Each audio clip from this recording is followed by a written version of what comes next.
Anak itu berlutut di ruangan guru, melihat kepala sekolah makan daging dan ikan. Ia menelan ludah, sepotong makanan jatuh ke lantai. Ia memungutnya dan memakannya. Guru melihat hal itu dan berkata untuk tidak datang ke sekolah lagi. Kakeknya lalu membawanya untuk memohon pada kepala sekolah.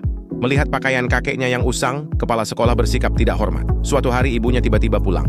Kakeknya mengabaikannya, dan anak itu hampir tak mengenalinya. Ibunya memang tidak pernah kembali sejak ayahnya meninggal. Kali ini sang ibu membelikan tas sekolah baru untuknya, lalu meninggalkan sejumlah uang dan cepat-cepat pergi. Anak itu membawa uang itu ke sekolah.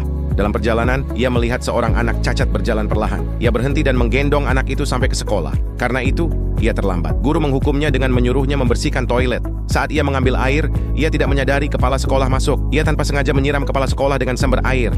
Akhirnya ia dihukum membersihkan toilet sebulan penuh. Malam itu, anak itu mendengar kakeknya mengerang. Ia berlari keluar dan melihat kakeknya sudah tergeletak. Penyakit kakeknya kambuh.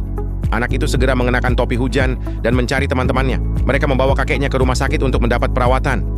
Anak itu ingin membelikan ikan untuk kakeknya. Lalu ia membeli sekotak es lilin untuk dijual. Namun ia pemalu dan jarang bicara.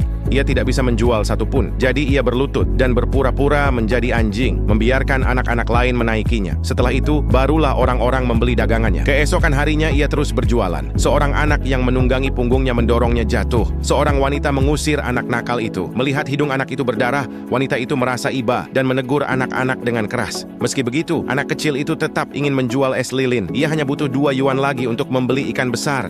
Tapi saat melewati rumah wanita itu, ia tertarik melihat sebuah pesta pernikahan di dalam. Ia meninggalkan es lilinnya di bangku. Saat mengintip lewat jendela, anak-anak nakal mencuri semua es lilinnya. Ketika ia mencarinya, anak-anak nakal itu sudah melahap es lilin di gang sambil menertawakannya. Anak kecil itu kemudian pergi membeli ikan dengan semua uangnya. Ia memilih yang paling besar.